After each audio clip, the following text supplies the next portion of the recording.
What is up, rockers? Today we are going to answer some of the most asked questions in Google about Rise of Kingdoms, the game that we love to play. What does most people search here in Google? Now, if you like this content, please do thumbs up, and also if you are new to the channel, subscribe and turn that notification on. We're going to be creating a lot of Rise of Kingdoms content in here. Today we're going to tackle most asked questions in Google about Rise of Kingdoms.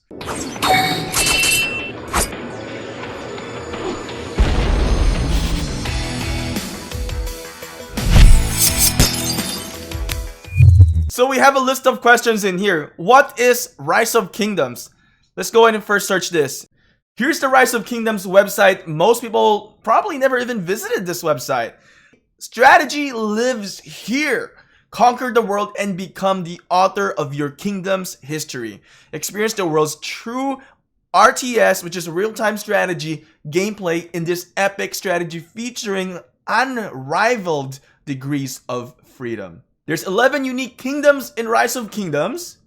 You can choose whatever kingdoms you want. Guide your civilization from a lone clan into a greater power. Rise of Kingdom is an incredible dynamic in its gameplay. You can station your troops anywhere, which is our unrestricted troop movement. Force yourself into battles that are already going on. Run away from battles that are causing you pain. And dispatch multiple commanders at once. Exactly, that is so true. Touch, tap, play here. Great review. App advice. Rise of Kingdom is a staggeringly huge mobile game you can play in a way that suits your style. Whether that be reckless military adventurism, which we have done in the past, in the dreams of global dominance, we did this as well, or quiet and unobstructed statecraft and dreams of a happy populace. Droid gamers! The fights in Rise of Kingdoms are dynamic. If a skirmish isn't going your way, you can always withdraw and you can join battles that are already happening if you want to help out an ally. So this is Rise of Kingdoms. As I said, in this game is quite unique. You have options to move around the map freely. You can farm resources. I can defeat the barbarians that are roaming in the kingdom. As you can see, this is the kingdom that I am in. There are multiple territories, cities laid out there with your allies, and the global dominance in here. Once you are starting out the game, you are going to try to capture the Lost Temple for you to gain control of your kingdom. So the next question that we have here, what is KVK Rise of Kingdoms? KVK stands for Kingdom versus Kingdom. This is when you go against different kingdoms. In the game, we've already finished Season 2 as of today. If you are starting out as a Season 1 in Rise of Kingdoms, you're most likely going to be competing on your neighboring kingdoms. So if you zoom out, you click that world icon, and you see where your continents are. Whoever's in your continent in Season 1, you're going against them. Now in Season 2, it's going to be paired based on the power of the kingdoms. What is RSS in Rise of Kingdoms? So RSS stands for resources. The resources in Rise of Kingdoms is food, wood, stone, and gold.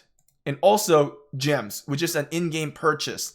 But what's great about Rise of Kingdoms is that the gems are not only for in-game purchases, you can also farm the gems, but you will have to search for a gem node. Like for example, this is a gem deposit, so you will have to grind on farming these gems if you want to have a good set of gems. Now there are various ways to obtain gems. You can also defeat the barbarians and you can obtain gems.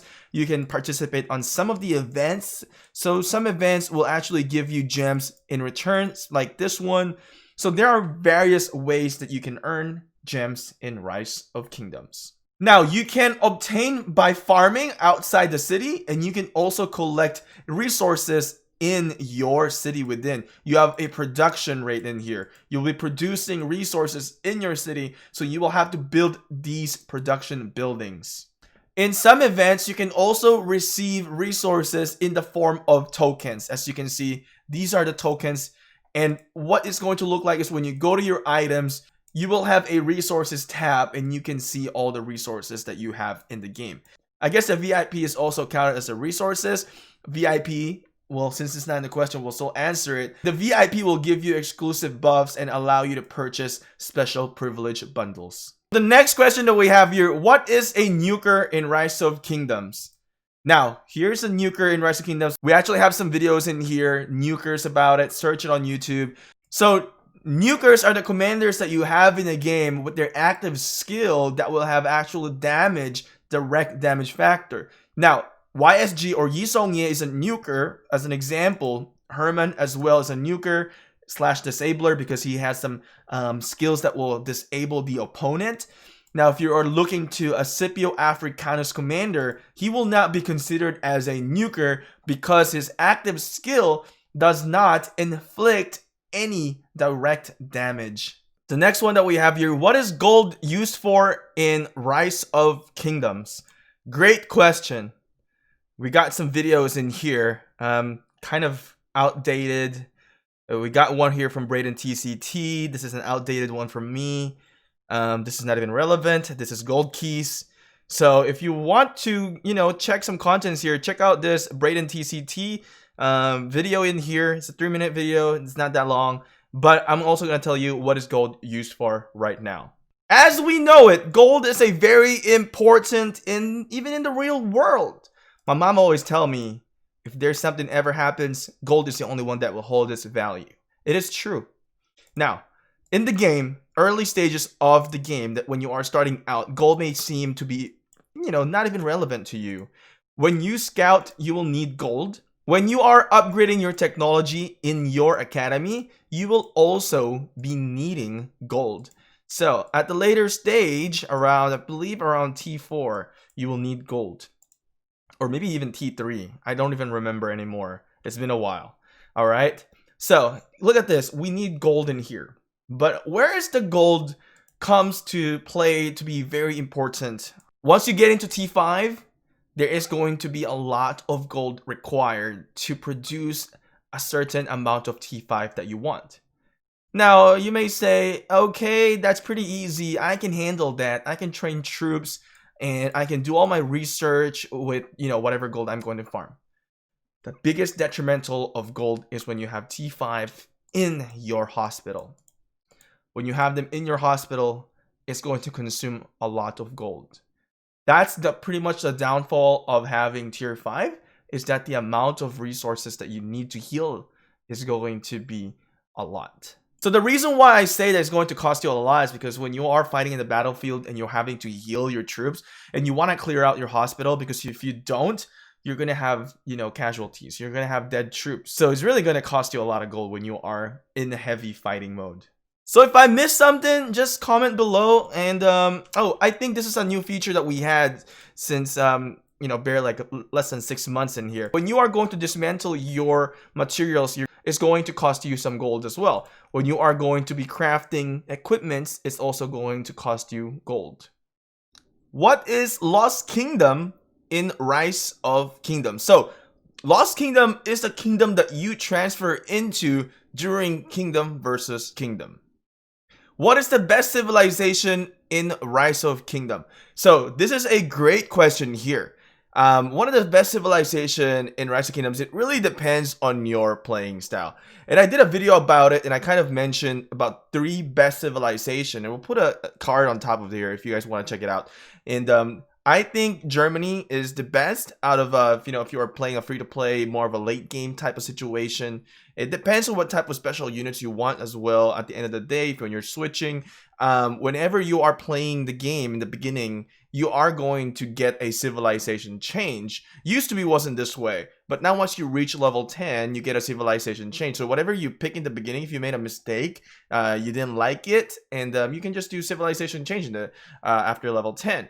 And what's great about this is that when you pick your first civilization, you are going to get a special commander. So that commander is going to be a specific commander based on that civilization. So if you're looking for like a commander that is going to be like, Joan of Arc, you may want to go for France. If you want to go Japan, you're going to get Kosunoki Masashige. So it really depends on how you want to play and start it. So we have some contents on that. Check it out.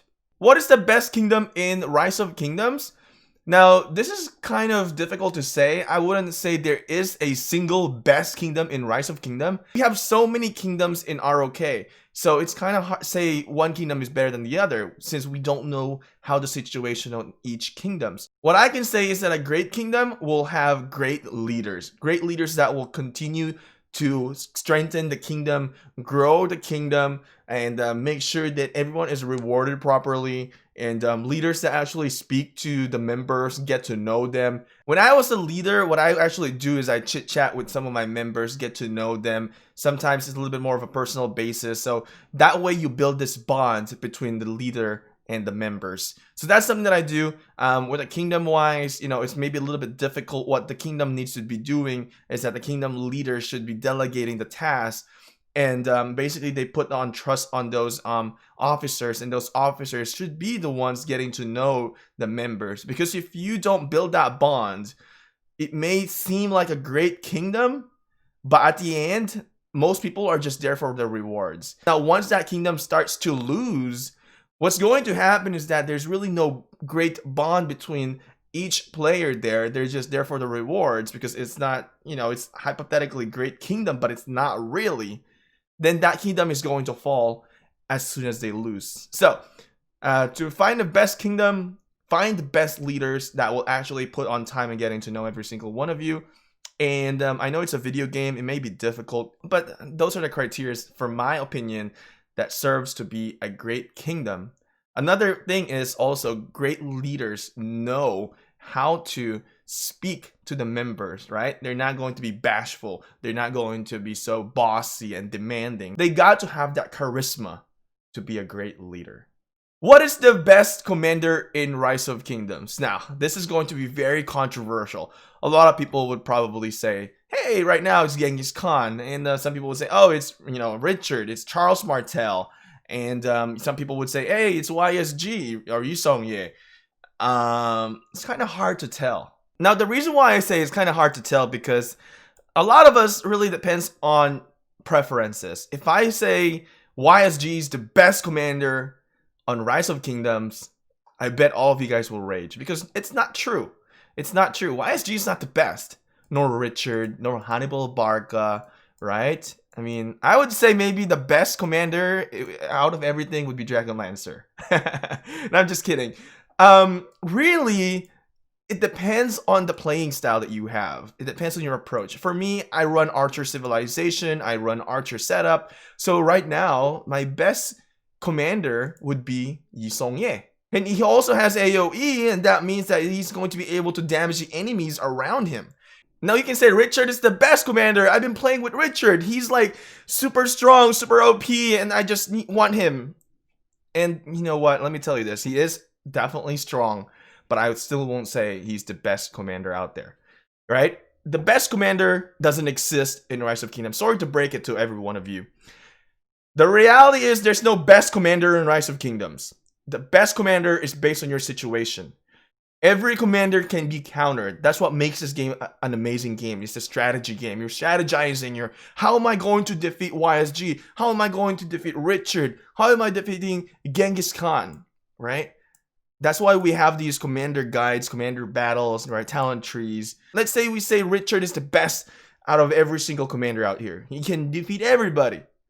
But at the end of the day, it depends on your talent tree. If your talent tree is whack, then you're not going to be able to win with Richard. So I hope I got my point across there. There's no best commander in Rise of Kingdoms. It only depends on your situation because you can get countered, and it depends on your approach and your playing style. It depends on your game. So you need to look at your game in your own vision to where you can say, yeah, you know what? The best commander for me is this one.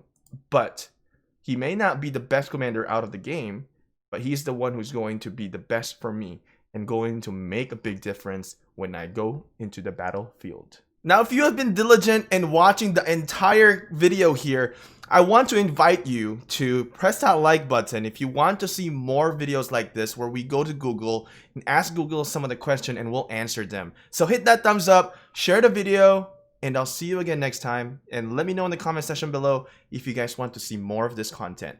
Later, rockers.